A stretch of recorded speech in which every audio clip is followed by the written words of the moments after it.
안성촌은 깊은 계곡에 자리 잡은 작은 마을이었다. 붉은 흙길이 푸른 나무들 사이로 구불구불 이어져 있었고 바람에 나무잎들이 속삭이듯 흔들렸다. 이 마을에는 이상문이라는 청년이 살고 있었는데 마을 사람들은 그를 뚱보 아저씨라고 불렀다. 이는 그가 실제로 뚱뚱해서가 아니라 그의 너그러운 성품과 따뜻한 마음 때문이었다. 상무는 돌아가신 아버지로부터 한의술을 물려받았다.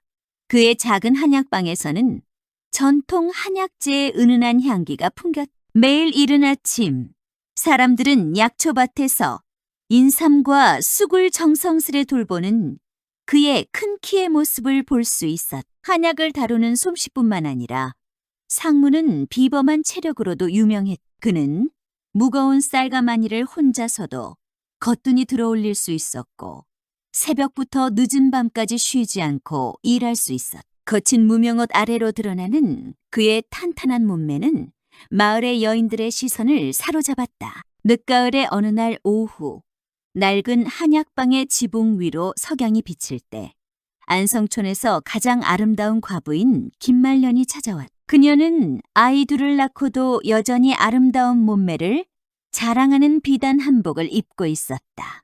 칠흑 같은 머리는 깔끔하게 틀어올려져 있었고 하얀 목덜미가 드러났다. 뚱보 아저씨, 김말년이 달콤한 목소리로 말했다. 우리 집 아궁이가 고장났어요. 손재주가 좋다고 들었는데. 상무는 약탁에서 고개를 들어올렸다가 김말년의 어깨 사이로 보이는 하얀 피부의 시선이 멈췄다. 그는 침을 꿀꺽 삼키며 침착한 표정을 유지하려 노력했다. 어디가 고장났는지 말씀해 주시면 제가 한번 봐드리겠습니다. 집에 직접 와서 봐야 알 수 있을 것 같아요. 김말년이 미소를 지었다. 그 입꼬리에는 의미심장한 곡선이 그려져 있었다. 그날 이후로 젊은 한의사의 삶은 완전히 바뀌기 시작했다. 김말년뿐만 아니라 다른 과부들도 이런저런 집안일을 도와달라며 그를 찾아왔다. 그리고 뚱보 아저씨의 금손에 대한 소문은 마을에서 마을로 퍼져나가기 시작했다. 봄바람이 살랑이는 어느 날 저녁, 박예자는 자신의 집마루에 앉아 한숨을 내쉬었다. 마을에서 두 번째로 젊은 과부인 그녀는 김말년의 소문을 들은 후로 잠을 이루지 못했다. 마루 틈 사이로 바람이 새어 들어오는 것을 핑계로 그녀도 결국 이상문을 찾아가기로 마음먹었다. 뚱보 아저씨! 박예자가 한약방 문을 살며시 열었다. 우리 집 마루가 좀 흔들려서요. 이상문은 약재를 정리하다 말고 고개를 들었다. 박예자는 김말년보다 더 젊었고 날씬한 허리는 마치 버들가지처럼 휘어졌다. 그녀의 검은 눈동자가 이상문의 넓은 어깨를 훑었다. 마루요? 이상문은 목소리를 가다듬었다. 어디가 흔들리는지 한번 봐야겠네요. 저녁 무렵 이상문은 박예자의 집을 찾았다. 노을빛이 마루에 비치는 가운데 그는 무릎을 꿇고 마루 틈새를 살폈다. 박예자는 그의 곁에 앉아 향긋한 차를 따랐다. 아저씨, 힘드시죠? 박예자가 속삭이듯 말했다. 차라도 한 잔 드세요. 이상문은 땀을 닦으며 고개를 들었다. 그 순간 박예자의 고운 목선이 눈에 들어왔다. 차향이 진하게 번졌다. 그날 밤 이후 마을은 더욱 시끄러워졌다. 김말년은 박예자의 소식을 듣고 발을 구르며 분통을 터뜨렸다. 이웃 마을의 과부들도 하나둘 소문을 듣고 찾아오기 시작했다. 봄이 무르익어가는 어느 날 이웃 마을 풍산에서 온 과부들이 안성촌을 찾아왔다. 그들 중 선두의 선녀인은 서씨 과부였다. 40을 간 넘긴 나이였지만 여전히 꽃처럼 아름다운 얼굴을 지닌 그녀는 이상문의 소문을 듣고 왔다고 했다. 우리 마을에도 손재주 좋은 젊은이가 필요해요. 서씨는 부드러운 목소리로 말했다. 특히 우리 집 대청마루가 말이죠. 이상문은 난처한 표정을 지었다. 이미 안성촌의 김말년과 박예자 사이에서 곤란을 겪고 있는데 이제 이웃 마을까지 소문이 퍼진 것이다. 아이고, 바쁘시겠네요. 서씨는 살포시 미소 지었다. 하지만 우리 집은 정말 급해서 그녀의 말끝에 실린 애원하는 듯한 눈빛의 이상무는 결국 고개를 끄덕였. 내일 아침 일찍 가보도록 하죠. 다음 날 이상문이 풍산으로 향하는 길에 김말년이 그를 발견했. 어디 가세요? 뚱보 아저씨. 그녀의 목소리에는 날이 서 있었. 풍산에 잠깐. 이상문의 대답이 채 끝나기도 전에 김말년의 얼굴이 붉어졌다. 풍산이요? 혹시 서씨 과부 집에?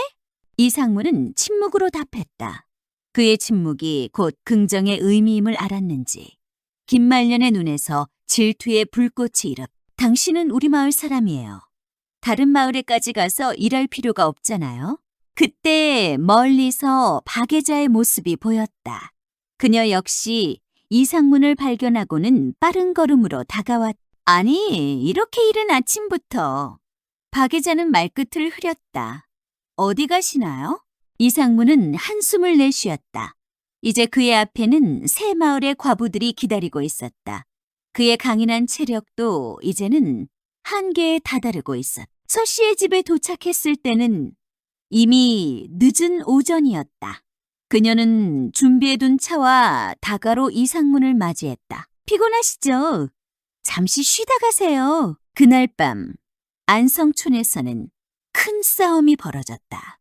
김말년과 박예자는 서로를 향해 날선 말들을 주고받았고 이웃들은 그들의 싸움소리에 잠을 이루지 못했다. 당신이 뭔데 이상문 씨를 독차지하려고 해요? 김말년이 소리쳤다. 그럼 언니는요? 언니라고 해서 더 특별한가요? 박예자도 지지 않고 맞받아쳤다. 이상문의 소문은 이제 더 멀리 퍼져 다른 마을의 과부들도 하나둘 그를 찾아오기 시작했다. 그의 명성은 날로 높아졌지만 그만큼 그를 둘러싼 갈등도 깊어만 갔다. 한여름의 뜨거운 햇살이 안성촌을 내리쬐던 어느 날 이상문은 약초밭에서 땀을 흘리며 일하고 있었다. 그의 저고리는 이미 땀에 흠뻑 젖어 있었고 단단한 근육이 비치는 모습에 멀리서 지켜보던 과부들의 한숨 소리가 들려왔다. 아이고, 더운데 그만 쉬시지. 김말년이 차가운 식혜를 들고 다가왔다. 그때 박예자도 어디선가 나타났다. 그녀의 손에는 시원한 오미자차가 들려있었다. 뚱보 아저씨, 제가 끓인 차예요. 두 여인은 서로를 노려보았다. 이상문은 난처한 표정으로 두 사람을 번갈아 보았다. 둘 다 감사합니다만. 그때 마을 어귀에서 소란스러운 소리가 들려왔다. 이웃 마을 청송에서 과부들이 무리지어 찾아온 것이다. 그들 중 최고령인 정씨 과부가 앞장서서 걸어왔다. 아이고, 이렇게 젊은 양반이. 정씨는 이상문을 위아래로 훑어보며 말했다. 우리 마을에도 좀 와주셔야겠어요? 김말년이 발끈했다. 정씨 어머님, 우리 마을 일도 아직 많은데요. 박예자도 가만히 있지 않았다. 그래도 순서가 있지 않겠어요? 이상문은 점점 더 곤란한 상황에 빠져들었다. 약초밭은 이제 과부들의 전쟁터가 되어가고 있었다. 저녁 무렵, 이상문은 정씨의 청송마을로 향했다. 그의 뒤를 김말년과 박예자가 몰래 따라가고 있었다. 정씨의 집에 도착했을 때 달빛이 은은하게 마당을 비추고 있었다. 아이고, 이렇게 늦게 와주시다니. 정씨는 달빛 아래서 더욱 젊어 보이는 얼굴로 미소 지었다. 그때였다. 담 너머에서 소란스러운 소리가 들렸다. 김말년과 박예자가 서로 밀치며 담을 넘어오려 했던 것이다. 뭐 하시는 거예요? 정씨가 소리쳤다. 저희도 볼 일이 있어서요. 두 사람이 동시에 외쳤다. 이상문은 이제 내 마을의 과부들 사이에서 완전히 갇혀버렸다. 그의 명성은 더욱 멀리 퍼져갔고 더 많은 과부들이 그를 찾아오기 시작했다. 늦어름의 달빛이 마을을 비추던 어느 밤, 이상문은 약재를 말리기 위해 마당에 나와 있었다. 무더위 때문에 저고리를 벗어둔 그의 단단한 상체가 달빛 아래 빛났다. 아이고, 이렇게 늦게까지. 담장 너머에서 김말년의 목소리가 들려왔다. 약재가 상하기 전에 말려야 해서요. 이상문이 대답했다. 그럼 제가 도와드릴게요. 김말년이 살그머니 마당으로 들어섰다. 그때였다. 반대편 담장에서도 소리가 들렸다. 저도 도와드릴게요. 박애자였다. 이상문이 당황하는 사이 두 여인은 이미 마당 안으로 들어와 있었다. 달빛 아래 그들의 하얀 살결이 은은하게 빛났다. 다음 날 아침 마을은 시끄러워졌다. 정 씨와 서 씨가 새벽부터 이상문의 집을 찾아왔기 때문이다. 어젯밤에 무슨 일이 있었던 거예요? 정 씨가 따졌다. 그래요. 우리만 빼고. 서 씨의 눈에는 질투의 기색이 역력했다. 이상문은 난처한 표정을 지었다. 아니 그게... 그때 마을 어귀에서 또 다른 소란이 일었다. 이번에는 멀리 산 너머 마을의 과부들까지 찾아온 것이다. 우리도 약재가 필요해요. 그들이 외쳤다. 이상문의 마당은 순식간에 과부들로 가득 찼다. 그들은 서로 자신의 증상을 호소하며 이상문의 관심을 끌려 했다. 저는 어깨가 아파서 제 허리는 더 심해요. 아니에요. 제 무릎이 더 급해요. 저녁 무렵 이상문은 결국 쓰러지고 말았다. 과도한 노동과 스트레스로 인한 탈진이었다. 아이고, 우리 뚱보 아저씨가. 과부들이 한숨을 쉬었다. 이제 어쩌죠? 김말년이 걱정스러운 표정으로 물었다. 우리가 돌아가면서 간호해야죠. 박애자가 제안했. 그러나 이 제안은 새로운 분쟁의 시작이었다. 누가 먼저 간호할 것인지를 두고 과부들 사이에 치열한 신경전이 벌어졌다. 늦어름의 달빛이 마을을 비추던 어느 밤 이상문은 약재를 말리기 위해 마당에 나와 있었다. 무더위 때문에 저고리를 벗어둔 그의 단단한 상체가 달빛 아래 빛났다. 아이고, 이렇게 늦게까지. 담장 너머에서 김말년의 목소리가 들려왔다. 약재가 상하기 전에 말려야 해서요. 이상문이 대답했다. 그럼 제가 도와드릴게요. 김말년이 살그머니 마당으로 들어섰다. 그때였다. 반대편 담장에서도 소리가 들렸다. 저도 도와드릴게요. 박애자였다. 이상문이 당황하는 사이 두 여인은 이미 마당 안으로 들어와 있었다. 달빛 아래 그들의 하얀 살결이 은은하게 빛났다. 다음 날 아침 마을은 시끄러워졌다. 정 씨와 서 씨가 새벽부터 이상문의 집을 찾아왔기 때문이다. 어젯밤에 무슨 일이 있었던 거예요? 정 씨가 따졌다. 그래요. 우리만 빼고. 서 씨의 눈에는 질투의 기색이 역력했다. 이상문은 난처한 표정을 지었다. 아니 그게... 그때 마을 어귀에서 또 다른 소란이 일었다. 이번에는 멀리 산 너머 마을의 과부들까지 찾아온 것이다. 우리도 약재가 필요해요. 그들이 외쳤다. 이상문의 마당은 순식간에 과부들로 가득 찼다. 그들은 서로 자신의 증상을 호소하며 이상문의 관심을 끌려 했다. 저는 어깨가 아파서 제 허리는 더 심해요. 아니에요. 제 무릎이 더 급해요. 저녁 무렵 이상문은 결국 쓰러지고 말았다. 과도한 노동과 스트레스로 인한 탈진이었다. 아이고, 우리 뚱보 아저씨가. 과부들이 한숨을 쉬었다. 이제 어쩌죠? 김말년이 걱정스러운 표정으로 물었다. 우리가 돌아가면서 간호해야죠. 박애자가 제안했. 그러나 이 제안은 새로운 분쟁의 시작이었다. 누가 먼저 간호할 것인지를 두고 과부들 사이에 치열한 신경전이 벌어졌다. 가을바람이 서늘하게 불어오는 저녁, 이상문의 집에서는 특별한 모임이 열렸다. 마을의 모든 과부들이 한자리에 모인 것이다. 아직 병상에 누워있는 이상문을 두고 그들은 간호 순서를 정하기 위해 모였다. 나의 순으로 하는 게 좋지 않을까요? 정 씨가 제안했다. 아니요, 마을 순서대로요. 김말년이 반박했다. 그럼 우리 마을은 언제요? 멀리서 온 과부들이 불만을 터뜨렸다.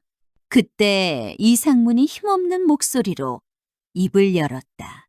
잠시, 제 말 좀 들어주시겠습니까? 모든 과부들의 시선이 그에게 집중됐다. 저는 더 이상 이렇게 살 수 없을 것 같습니다. 밤이 깊어갈수록 과부들의 경쟁은 더욱 치열해졌다. 김말년은 직접 끓인 보약을, 박애자는 특별한 마사지를, 다른 과부들도 저마다의 방법으로 이상문의 마음을 사로잡으려 했다. 아저씨, 제가 끓인 약이. 김말년이 앞으로 나섰다. 아니에요.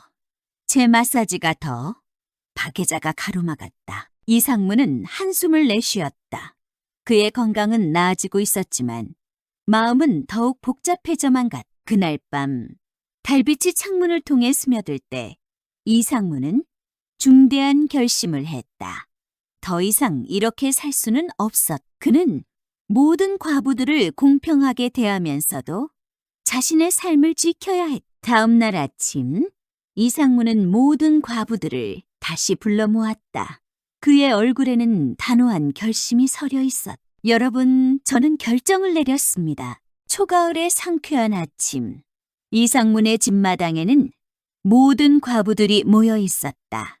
그들의 얼굴에는 긴장감이 가득했다. 이상문이 드디어 자신의 결정을 발표하려는 순간이었다. 존경하는 마을 여러분! 이상문이 입을 열었다.